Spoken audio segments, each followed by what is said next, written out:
Hello बच्चों। वागलेश classes में आप सबका स्वागत है। बच्चों, आज हम हिंदी की बुक स्पर्श के लेसन नए इलाके में और खुशबू रचते हैं हाथ, इस कविता की रीडिंग करेंगे। बच्चों, इस कविता के कवि अरुण कमल हैं। बच्चों, आज हम जिन दो कविताओं की रीडिंग करेंगे वे हमें समाज और आसपास की बदलती हुई दुनिया के बारे में बताती हैं। पहली कविता है नए इलाके में। बच्चों, आपने देखा होगा कि आजकल हमारे शहर और मोहल्ले कितनी तेजी से बदल रहे हैं। जहां कल तक खाली मैदान था, वहां आज कोई बड़ी इमारत खड़ी हो गई है, कोई शॉपिंग कॉम्प्लेक्स बन गया है, कोई नया मार्केट बन गया है। दुनिया इतनी रफ्तार से बदल रही है कि कल हम जिस निशान या पहचान से रास्तों को याद रखते थे, वो सारे निशान आज गायब हो गए हैं। ये कविता हमें समझाती है कि दुनिया में हो रहे इस बदलाव के साथ हमें भी तालमेल बिठाना होगा। दूसरी कविता है खुशबू रचते हैं हाथ। ये कविता उन मजदूरों की कहानी है जो हमें घरों को महकाने वाले खुशबूदार अगरबत्तियां बनाते हैं।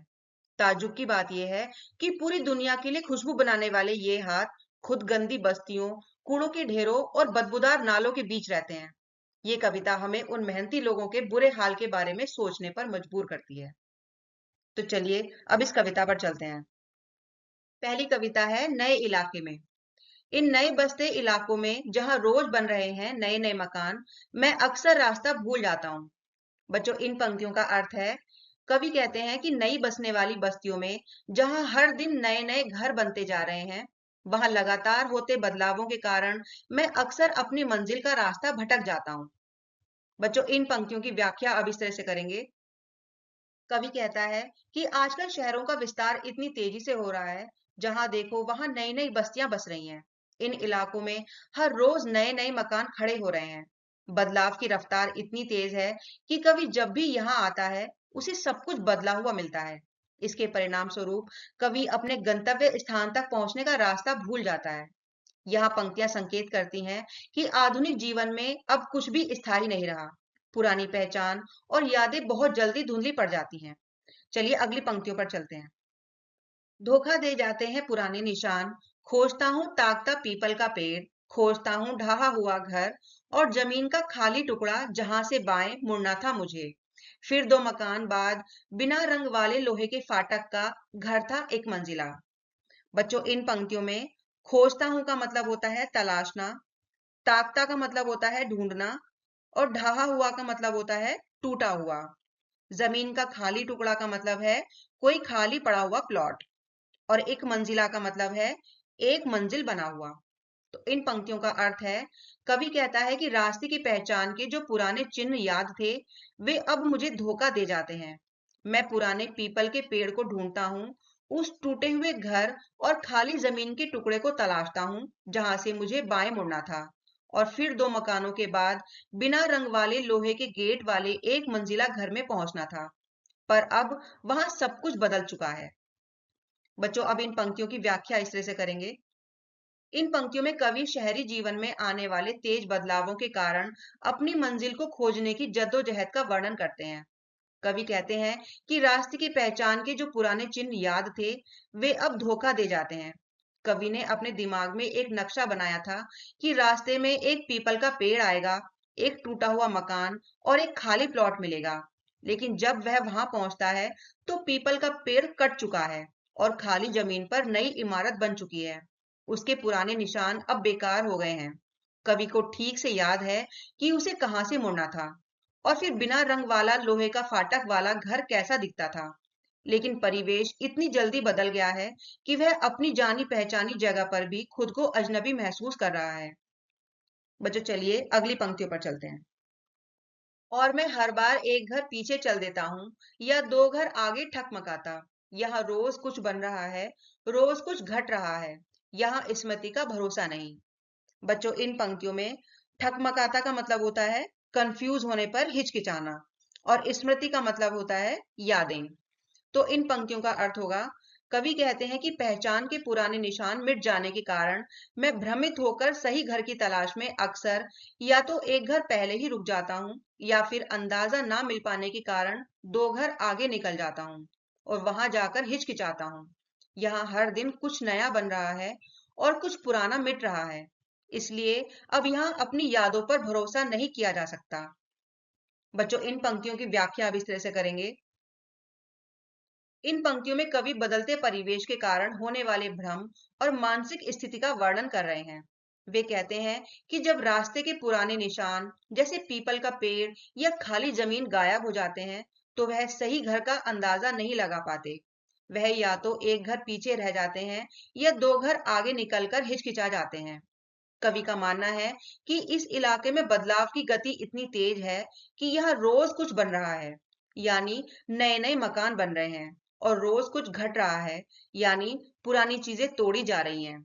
कवि कहते हैं कि ऐसी बदलती दुनिया में अपनी याददाश्त पर भरोसा करना बेकार है, क्योंकि जो चीज कल जहां थी, आज वह वहां नहीं है। बच्चों, चलिए अब अगली पंक्तियों पर चलते हैं। एक ही दिन में पुरानी पड़ जाती है दुनिया, जैसे वसंत का गया पतझड़ को लौटा हूँ, जैसे वैशाख का गया भादों को लौटा हूँ। अब यही है उपाय कि हर दरवाजा खटखटाओ और पूछो, क्या यही है वो घर। बच्चों, इन पंक्तियों में एक ही दिन में पुरानी पड़ जाती है दुनिया, इसका मतलब है कि एक ही दिन में दुनिया बदल जाती है। जैसे बसंत का गया पतझड़ को लौटा हूँ। बच्चों, इसमें बसंत जो है वो मार्च और अप्रैल के महीने में आता है, और पतझड़ सितंबर अक्टूबर के महीने में आता है। कवि कहना चाहता है कि उसे एक दिन के ही बदलाव में ऐसा लगता है जैसे वो मार्च अप्रैल में गया हो और सितंबर अक्टूबर के महीने में लौटा हो। इसी तरह से जैसे बैसाख का गया भादों को लौटा हूँ। बच्चों, बैसाख अप्रैल और मई, और भादों अगस्त और सितंबर के महीने में आता है। इस पंक्ति में कवि को ऐसा लगता है जैसे वो अप्रैल मई में गया हो और अगस्त सितंबर में लौटा हो। अब यही है उपाय कि हर दरवाजा खटखटाओ और पूछो, क्या यही है वो घर। यहाँ पर कवि कहते हैं कि अब उसके पास केवल एक ही उपाय बचा है कि वो हर दरवाजे को खटखटाए और दरवाजे को खटखटाकर लोगों से पूछे कि क्या यही वो घर है जिसे वो ढूंढ रहा है। बच्चों, अब इन पूरी पंक्तियों का अर्थ इस तरह से होगा। कवि कहते हैं कि दुनिया इतनी तेजी से बदल रही है कि मात्र एक दिन में ही सब कुछ पुराना और बदला हुआ लगने लगता है।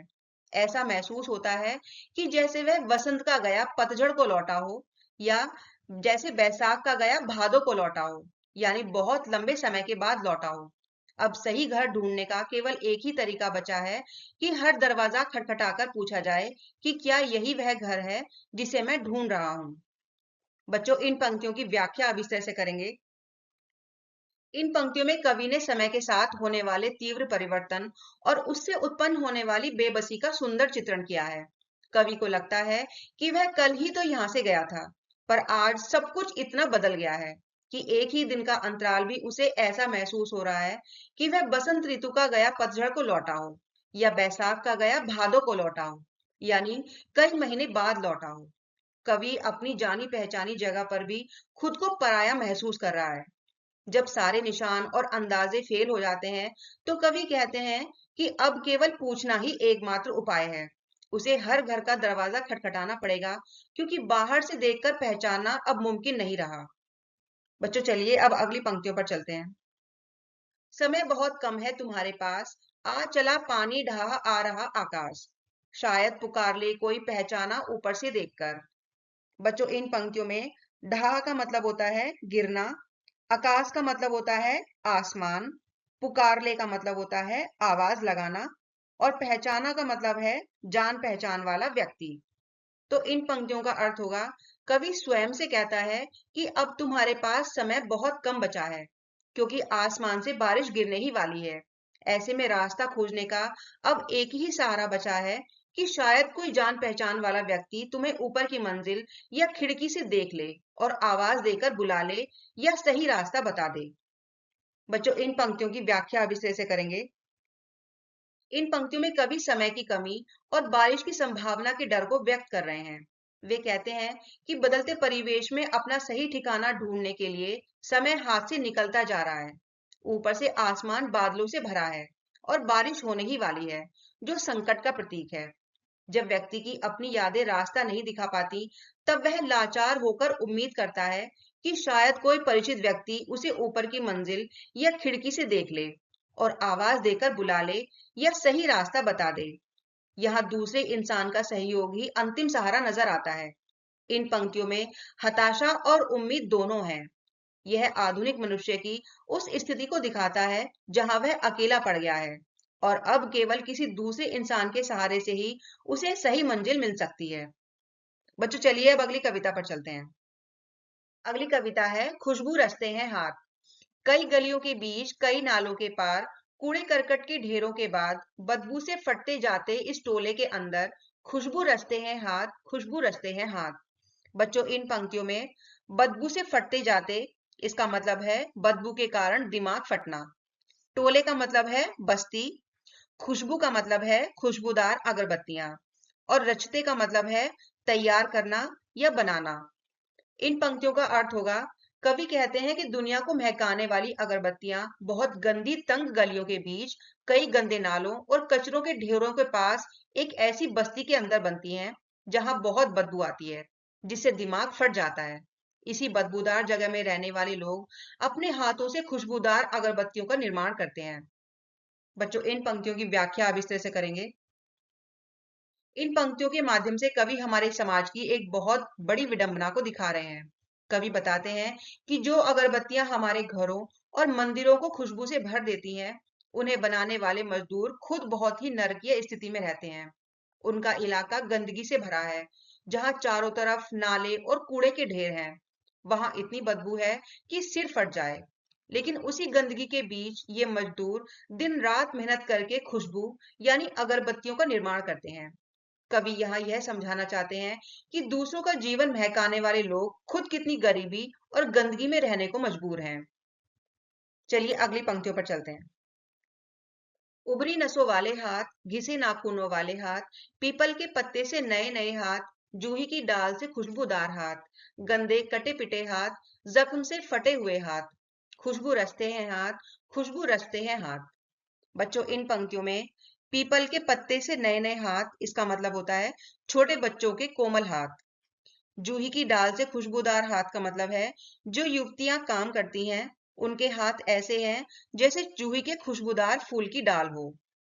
गंदे कटे पिटे हाथ, इसका मतलब है काम करने से उनके हाथ गंदे हो गए हैं और कटे पिटे से हो गए हैं। जख्म से फटे हुए हाथ, इसका मतलब है काम करते करते उनके हाथ जख्म से फट गए हैं। इन पंक्तियों का अर्थ होगा, कवि कहते हैं कि अगरबत्ती बनाने का काम करने वाले हाथ कई तरह के हैं। इनमें बुजुर्गों के उभरी नसों वाले हाथ हैं, तो कड़ी मेहनत से घिसे नाखूनों वाले हाथ भी हैं। यहाँ छोटे बच्चों के पीपल के पत्तों जैसे कोमल हाथ हैं और युवतियों के जूही की डाल जैसे खुशबूदार हाथ भी हैं। साथ ही यहाँ ऐसे हाथ भी हैं जो काम करते करते गंदे हो गए हैं, कट गए हैं या जिनमें गहरे जख्म हो गए हैं। यही सब हाथ मिलकर दुनिया के लिए खुशबू बनाते हैं। बच्चों इन पंक्तियों की व्याख्या अब इस तरह से करेंगे। इन पंक्तियों के माध्यम से कवि समाज के उस श्रमिक वर्ग की तस्वीर खींच रहे हैं जो अगरबत्ती उद्योग में लगा है।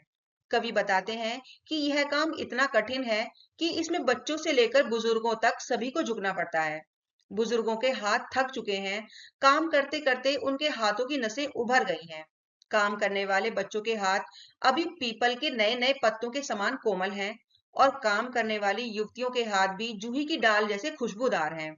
काम के दौरान रसायनों और बांस की तीलियों से उनके हाथ कट-फट जाते हैं और गंदे हो जाते हैं, फिर भी वे काम करना नहीं छोड़ते। कवि यहाँ यह दुख प्रकट कर रहे हैं कि जो हाथ पूरी दुनिया को सुगंध बांट रहे हैं, वे खुद जख्मों और गंदगी से भरे हुए हैं। यह इन मजदूरों के शोषण और कठिन जीवन का प्रतीक है। बच्चों चलिए अब अगली पंक्तियों पर चलते हैं। यही इस गली में बनती हैं मुल्क की मशहूर अगरबत्तियां। इन्हीं गंदे मोहल्लों के गंदे लोग बनाते हैं केवड़ा, गुलाब, खस और रात रानी अगरबत्तियां। दुनिया की सारी गंदगी के बीच दुनिया की सारी खुशबू रचते रहते हैं हाथ, खुशबू रचते हैं हाथ, खुशबू रचते हैं हाथ। बच्चों इन पंक्तियों में मुल्क का मतलब होता है देश, मशहूर का मतलब होता है प्रसिद्ध। केवड़ा, गुलाब, खस और रात रानी ये खुशबुओं के नाम हैं। तो इन पंक्तियों का अर्थ इस तरह से होगा, कवि कहते हैं कि इसी तंग और गंदी गली में हमारे पूरे देश की प्रसिद्ध अगरबत्तियां बनाई जाती हैं। इन गंदे मोहल्लों में रहने वाले गरीब लोग ही गुलाब, केवड़ा और रात रानी जैसी बेहतरीन खुशबू वाली अगरबत्तियां तैयार करते हैं। यह कितनी बड़ी विडंबना है कि दुनिया की सबसे ज्यादा गंदगी के बीच रहने वाले ये हाथ दुनिया को सबसे ज्यादा खुशबू देते हैं। बच्चों इन पंक्तियों की व्याख्या अब इस तरह से करेंगे। इन पंक्तियों के माध्यम से कवि सामाजिक असमानता को दिखा रहे हैं। कवि बताते हैं कि जिन अगरबत्तियों का इस्तेमाल हम अपने त्योहारों, घरों और पूजा पाठ में शांति और सुगंध के लिए करते हैं, उनका जन्म स्थान बहुत ही दयनीय है। जिन मजदूरों को समाज अक्सर गंदे लोग कहकर अनदेखा कर देता है, वे सभी इन गंदी बस्तियों में रहते हैं और वही वास्तव में इस खुशबू के रचयिता हैं। कवि यह गहरा संदेश दे रहे हैं कि हमारे समाज का जो वर्ग सबसे ज्यादा उपयोगी और सुंदर चीजों का निर्माण करता है, वही सबसे ज्यादा उपेक्षित और बदहाली में जीवन जी रहा है। दुनिया की सारी गंदगी और दुनिया की सारी खुशबू का एक साथ होना हमारे सामाजिक न्याय की कमी को दर्शाता है। तो बच्चों, इस तरह से ये कविता यहीं पर समाप्त हो जाती है। मैं आशा करती हूँ आपको इसका अर्थ और इसकी व्याख्या समझ में आई होगी। अगर आपको ये वीडियो पसंद आई है तो वीडियो को लाइक और शेयर करें और चैनल को सब्सक्राइब करना बिल्कुल ना भूलें, जिससे आने वाली वीडियोस आप तक आसानी से पहुंच सके। Thank you.